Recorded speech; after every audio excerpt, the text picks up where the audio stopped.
I Sushant Sahu, teacher in social studies. Welcome you all to class 8, history, chapter number 7. Seventh chapter, it is civilizing the native, educating the nation. तो इस chapter में हम पढ़ने वाले हैं कि हमारे एजुकेशन सिस्टम 19th सेंचुरी में कैसा था, या ब्रिटिश जब हमको शासन कर रहे थे उस समय में कैसा था, और उसके बाद ब्रिटिश लोगों का एजुकेशन सिस्टम जब हमारा चेंज किए उसके बाद कैसे रहा। आजकल जो एजुकेशन सिस्टम है अभी उस समय में वो नहीं था। तो चलो देखते हैं कि कैसा वाला सिस्टम या कैसा पैटर्न का एजुकेशन था उस समय में। So let us start. Introduction में देखेंगे कि इस चैप्टर में हम ये समझने के लिए कोशिश करेंगे कि in this chapter we'll try and understand what implication it had for the lives of students. विद्यार्थियों का जिंदगी कैसा था, बचपन जो हम कहते हैं हमारा early life. Point 2. For the British in India wanted not only territorial conquest and control over revenues.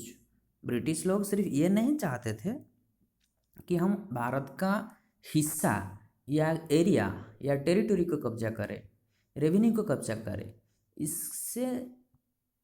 इसके साथ और भी वो बदलाव चाहते थे। They also felt that they had a cultural mission. They had to civilize the natives. Civilize का मतलब क्या होता है, थोड़ा डेवलप कराना, अंडर डेवलप से डेवलप करवाना। नेटिव का मतलब इधर हमको भारत समझना होगा, नेटिव प्लेस भारत। और ये चेंजेस चाहते थे देयर कस्टम्स एंड वैल्यूज। उनके पास जो वैल्यू था, उनके पास जो ट्रेडिशनल सिस्टम था, they wanted to impose on India, Bharat लोगों के ऊपर वो पेश करना चाहते थे। और 4 नंबर पॉइंट में बताया जा रहा है what changes were to be introduced, क्या क्या सब बदलाव इंट्रोड्यूस होने वाला था, शुरुआत होने वाला था।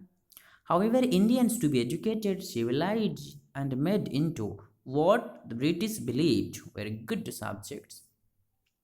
तो ब्रिटिश लोग वो कैसे चाहते थे कि भारतीय लोगों को एक अच्छा मतलब उनका जो सिस्टम है, उनका जो पैटर्न है, उनका जो कल्चर है, जो वैल्यू है, वो कैसे भारतीय लोगों के अंदर भर दिया जाए। तो ऐसे उनका मकसद ऐसा ही था। चलो देखते हैं कैसे किए। How the British saw education, the tradition of orientation. तो उसमें 2 चीज़ हम देखेंगे, ओरिएंटलिस्ट और एक है एंग्लिसिस्ट। ओरिएंटलिस्ट क्या होता है, जो कि संस्कृत एजुकेशन या वैदिक एजुकेशन, जो कि वैदिक टेक्स्ट है, ट्रेडिशनल एजुकेशन है, जो ये गांव का पाठशाला है, जो ये सब सपोर्ट करते हैं। एंग्लिसिस्ट क्या रहा, जो कि मॉडर्न एजुकेशन, वेस्टर्नाइजेशन, जैसे कि ब्रिटिश लोग सब जो इसका सपोर्टर हैं। तो इसके बीच में ये सिर्फ 2 डिफरेंस हम इधर पाएंगे। 1783 में विलियम जोन्स एक लिंग्विस्ट हैं। लिंग्विस्ट का मतलब क्या होता है, अलग अलग भाषा के बारे में उनका ज्ञान होता है, वो पढ़ पाते हैं, समझ पाते हैं, लिख पाते हैं। अपॉइंटेड एज ए जूनियर जज, सुप्रीम कोर्ट का जूनियर जज उनको कंपनी ने सेटअप किया। विलियम जोन्स जो थे started studying ancient Indian texts. क्या क्या पढ़े वो, लॉ पढ़े, फिलोसॉफी पढ़े, religion, politics, morality, arithmetic, medicine and other sciences, इसके ऊपर वो थोड़ा एनालिसिस किए।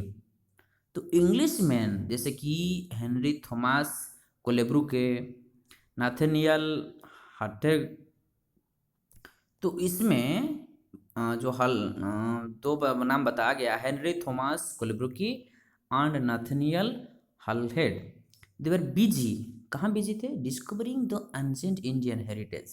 एंशिएंट एज का जो हेरिटेज था, जो हमारा प्राइड मोमेंट था, हमारा स्कल्पचर, हमारे आर्टिस्टिक वर्क, आर्किटेक्चर, ये सब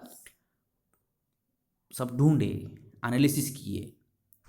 मास्टरिंग इंडियन लैंग्वेजेस भी, translating Sanskrit Persian into English. Sanskrit और पर्शिया में जो सब लिखा हुआ था वो सब ट्रांसलेट करने लगे इंग्लिश में। ये माद्रासा वाज सेटअप इन कलकत्ता 1781 में, क्या करने के लिए, to promote the study of Arabic, Persian and Islamic law, ये सब पढ़ने के लिए माद्रासा शुरुआत किया गया। 1791 में जो हिंदू कॉलेज एस्टेब्लिश हुआ, कहाँ? बनारस। क्यों एस्टेब्लिश किया गया? To encourage the study of ancient Sanskrit text. Ancient text का जो संस्कृत वाला किताब जो होता था, जो भी सब लिखा जाता था, जिसके बारे में, इस सिचुएशन के बारे में, समाज का स्थिति के बारे में, ये सब क्या किया गया? That would be useful for administration of the country. वो भारत को शासन करने के लिए अच्छे से ये बहुत मदद करेगा, इसलिए वो सब ट्रांसलेट करने लगे। Here you can see in the picture, it is there in the textbook also, figure number 1. William Jones ने पर्शिया सीख रहे हैं। William Jones is learning Persian. Okay, तो इसके द्वारा क्या होगा? लोकल लैंग्वेज के बारे में जब पता चलेगा, संस्कृत का जो भी लिखा गया होगा, कन्वर्ट किया होगा पर्शिया में, वो पढ़ पाएंगे, समझ पाएंगे, और एडमिनिस्ट्रेशन के लिए उनको बहुत आसान होगा, तो इसलिए उस पर्शिया सीख रहे थे। Okay, next, grave errors of the east. तो ईस्ट में क्या क्या सब एरर था जो कि ब्रिटिश लोगों को लगा? अर्ली 19th सेंचुरी में बहुत सारे ब्रिटिश ऑफिशियल्स ओरिएंटलिस्टली को क्रिटिसाइज किए। ओरिएंटलिस्ट जैसे मैं बताया, ट्रेडिशनल हमारे जो संस्कृत एजुकेशन था, जो वैदिक टेक्स्ट था, वो सब वो क्रिटिसाइज करने लगे ब्रिटिश लोग आके। जेम्स मिल ने ये अटैक किए, मतलब ऐसा कि ओरिएंटलिस्ट को बहुत बुरी तरह से वो क्रिटिसाइज किए। वो बोले, जेम्स मिल के अनुसार, ये एजुकेशन का ये एम होना चाहिए, या ये गोल होना चाहिए कि जो चीज़ हम पढ़ें वो यूजफुल हो हमारे ज़िंदगी में, वो प्रैक्टिकल हो, जिससे कि ये हमारे फ्यूचर में काम में आए। वो जेम्स मिल ये फोकस किए। तो इसलिए वो बोले कि Indians should be made familiar with the scientific technical advances, मतलब साइंटिफिक नॉलेज होना चाहिए, टेक्निकल ज्ञान मिलना चाहिए भारतीय लोगों को, और जो कि वेस्ट हैड मेड, वेस्ट मतलब जो वेस्टर्नाइजेशन, जो डेवलपमेंट है, that with the poetry and sacred literature of the Orient. ये नहीं पढ़ना चाहिए, पोएट्री क्या काम में आएगा, लिटरेचर क्या काम में आएगा, ये वो बोलते थे। जेम्स मिल ऐसे सोचते थे, और प्रैक्टिकल एजुकेशन, टेक्निकल एजुकेशन के ऊपर ज़्यादा फोकस करते थे। आगे देखते हैं, इसी पॉइंट को कंटिन्यू करते हैं। नंबर 4 में थॉमस बेबिंगटन मैकेले, इनको थॉमस मैकेले भी बोला जाता है, ये भी क्रिटिसाइज करते थे ओरिएंटलिस्ट्स को या जो वैदिक एजुकेशन को। क्या वो बोलते थे कि ये अनसिविलाइज हैं भारत, ऐसे बोलते थे, uncivilised country that need to be civilised. उनको हमको चेंज करना है, बदलाव लाना है, डेवलप करवाना है। तो मैकेले ने क्या किए? एम्फसाइज किए, फोकस किए the need to teach the English language. भारतीय लोगों को इंग्लिश लैंग्वेज सिखाना होगा, और इसलिए मैकेले का जो मिन्यूट्स है, उनका जो डिसीजन है, इंग्लिश एजुकेशन एक्ट बना गया, 1835 में इंट्रोड्यूस हुआ। ये था, ये जो लॉ इंट्रोड्यूस हुआ, जो एक्ट इंट्रोड्यूस हुआ, इंग्लिश एजुकेशन एक्ट ऑफ 1835। उसमें डिसीजन रहा English the medium of instruction of higher education. Higher education जो होगा उसमें इंग्लिश मीडियम ऑफ इंस्ट्रक्शन होगा। To stop the promotion of oriental institutions. Oriental institution का मतलब जो ट्रेडिशनल हमारे देश में जो भी इंस्टीट्यूशन था, जो भी एजुकेशन सेंटर था, उसको कैसे बंद किया जाए, उनका ये लक्ष्य था। देखते हैं फिर क्या हुआ। एजुकेशन फॉर कॉमर्स, इसमें क्या 1854 में वुड्स डिस्पैच ने एक एजुकेशनल डिस्पैच बनाए, या हम कहेंगे एक ड्राफ्ट बनाए, जो कि इंडिया में इम्प्लीमेंट होने के लिए वो रखा गया। Outlining the educational policy that was to be followed in India. Educational policy के साथ साथ ये वुड्स डिस्पैच का जो एजुकेशन फार्मूला है, उसको भी फॉलो करना पड़ेगा। ये क्या बोलता था? It emphasized the practical benefits of the system of European learning. European system of learning जो है, उनमें प्रैक्टिकल चीज़ कैसे जानकारी मिलने से लोगों को फ़ायदा होता है, डेवलपमेंट होता है ज़्यादा, ये इसमें फोकस किया जाता था। वुड्स डिस्पैच जो है आर्ग्यू किए थे, क्या आर्गुमेंट किए? यूरोपियन लर्निंग जो है ये इम्प्रूव करेगा मोरल कैरेक्टर को इंडिया का, और क्या बनाएगा? उनको ट्रूथफुल बनाएगा, ऑनेस्ट बनाएगा।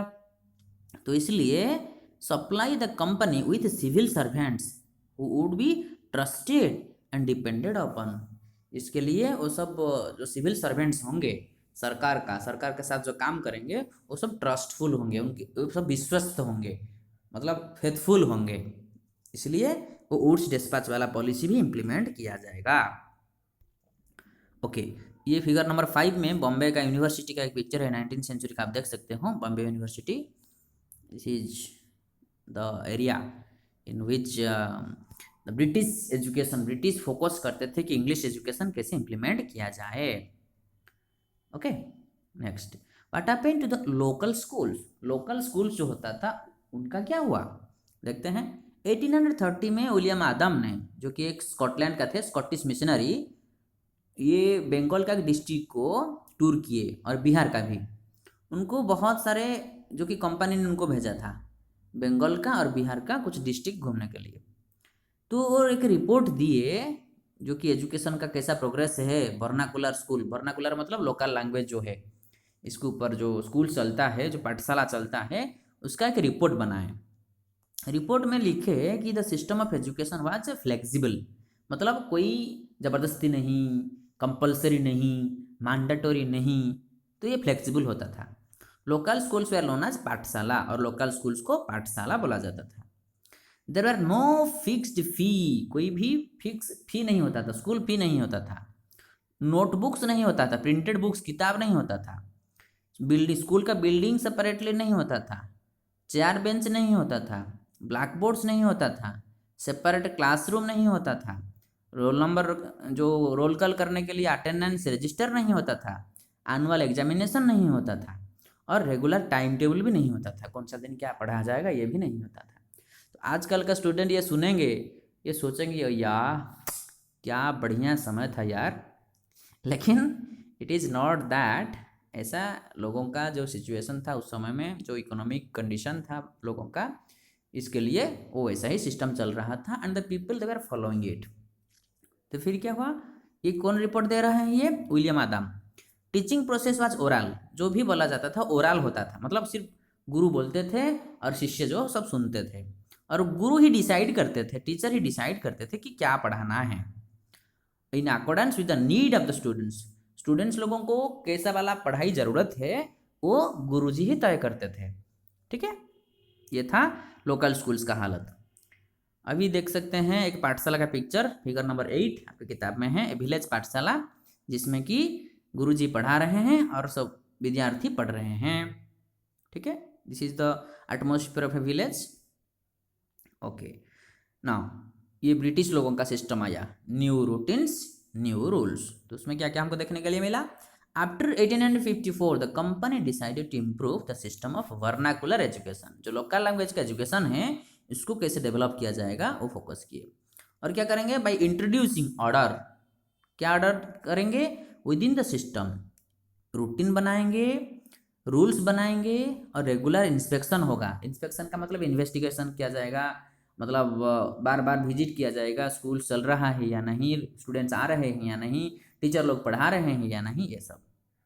Company appointed A number of government pandits, government की तरफ से पंडित सब अपॉइंटमेंट किया गया, क्या किए, ये 4-5 स्कूल का एक एक लीडर बना दिए कि ये स्कूल में पढ़ाया जा रहा है या नहीं वो देखभाल करेंगे। Teaching was now to be based on text books, अभी टेक्स्ट बुक आ गया, टीचिंग जो भी पढ़ाया जाएगा ये टेक्स्ट बुक से होना चाहिए। Learning was to be tested through a system of annual examination, बच्चे पढ़ रहे हैं या नहीं, समझ रहे हैं या नहीं, इसको जानने के लिए एक एनुअल एग्जामिनेशन होगा। ठीक, this pathshalas which accepted the new rules they are supported through government grants, government grants मतलब गवर्नमेंट की तरफ से पैसा खर्चा किया जाएगा, ये सब सिस्टम को मॉडिफाई करने के लिए या चेंजेस लाने के लिए। ओके, अभी हुआ नेशनल एजुकेशन का एजेंडा, उसमें क्या क्या सब प्लानिंग था। Some Indians impressed with the development, ये जो बहुत सारे इंडियंस इम्प्रेस भी हुए, उनको खुश लगा कि ये जो डेवलपमेंट हुआ Europe, that western education would help to modernise India, उनको लगा कि जो वेस्टर्नाइजेशन है, जो यूरोप का एजुकेशन सिस्टम भारत में इम्प्लीमेंट किया गया है, ये भारत को आगे बढ़ाने के लिए बहुत मदद करेगा। Mahatma Gandhi and Rabindranath Tagore reacted against western education, Gandhi ji और जो कि रविंद्रनाथ टैगोर, ये दोनों ये एजुकेशन सिस्टम का विरोध किए, they were against. English education has enslaved us. वो बोले कि इंग्लिश एजुकेशन जो अंग्रेजी शिक्षा हमको नौकर बना दिया है, चाकर बना दिया है। कैसे? इंग्लिश एजुकेशन हैज एनस्लेव्ड, ये लाइन से शुरुआत करते हैं। गांधी जी आर्ग्यू किए, ये भी फील किए कि कॉलोनियल एजुकेशन या ब्रिटिश एजुकेशन जो है ये ऐसा एक इन्फीरियरिटी हमारे अंदर ऐसे कमियां ये बना दिया है, भारतीय लोगों को सब कमजोर बना देगा। अंग्रेज पढ़ने के लिए, अंग्रेज सीखने के लिए लोग सब डरने लगेंगे। इट वॉज सीनफुल, बहुत खराब था। That it enslaved Indians, it cast an evil spell on them. ये खराब हम कह सकते हैं समय या खराब सिस्टम हमारे देश के ऊपर, हमारे देश के एजुकेशन सिस्टम के ऊपर ये सौंप दिया गया। महात्मा गांधी ये चाहते थे कि एजुकेशन ऐसा होना चाहिए जो कि जो हमारा डिग्निटी है, जो हमारा आइडेंटिटी है, सेल्फ रेस्पेक्ट है, वो सब फोकस किया जाए। लोगों का इंडिविजुअल रेस्पेक्ट जो है वो भी फाइनल किया जाए या उसके ऊपर ध्यान दिया जाए। गांधी जी ये भी बोलते थे इंडियन लैंग्वेजेस ऐसे होना चाहिए कि medium of teaching and means to develop personals mind and soul. Local language में सीखना चाहिए, हमारे मस्तिष्क का, हमारे सोल्स का डेवलपमेंट होना चाहिए, और सोल हमारे जो आत्मा है, हमारे अंदर जो विवेक है, इसको हमारे कॉन्साइंस है, इसके ऊपर कैसे प्यूरिफिकेशन लाना चाहिए। ये गांधी जी इसके ऊपर फोकस करते थे। ओके, टैगोर के पास थोड़ा आते हैं। टैगोर क्या चाहते थे? टैगोर आडोब ऑफ पीस देखते हैं। टैगोर ने शांति निकेतन के नाम एक विद्यालय शुरुआत किए 1901 में। वो बताते थे कि क्रिएटिव लर्निंग, कैसे नया नया चीज़ सब सीखना एनकरेज किया जाता था। ये इस जगह में सीखा जाता है जो कि नेचुरल एनवायरनमेंट में शिक्षा दिया जाए तो हो सकता है। तो कलकत्ता से 100 किलोमीटर दूर ये शांति निकेतन बनाए। टैगोर वो चाहते थे to combine elements of modern western civilisation with what he saw as the best within Indian tradition. Indian भारतीय लोग जो थे, जो पुराने ज़माने में लोगों को जो अच्छा लगता था, नया नया चीज़ सब डिस्कवर करना, मॉडिफाई करना, उसको डेवलप करना और लोगों का लाइफस्टाइल को बदलाव लाने के लिए और आगे बढ़ना, तो ये चाहते थे कि ये हमारे बेस्ट जो थे ट्रेडिशनल हमारा जो है बदलाव लाने के लिए, ये हम उसके ऊपर ही फोकस करेंगे। और ये और क्या इम्फेसाइज किए? तो need to teach science and technology at Shantiniketan. Science और टेक्नोलॉजी जो कि डेवलपमेंट के लिए बहुत अहम भूमिका निभाता है, उसको ऐड किया। Along with art, music and dance, this is also a part of our culture. तो इसलिए वो आर्ट, म्यूजिक और डांस को भी ध्यान दिए। ये रहा टैगोर का शांति निकेतन। तो ये शांति निकेतन का एक पिक्चर है, figure number 10, a class in progress in Shantiniketan 1930 का पिक्चर है। तो ये आप देख सकते हो, ये नेचुरल एनवायरनमेंट है, students are there, Rabindranath Tagore is also besides that, and teacher is Guruji is teaching. Okay, so this is all about the chapter, dear viewers. Once again we'll meet in the next video, next chapter. Till that, take care of your studies. Thank you all.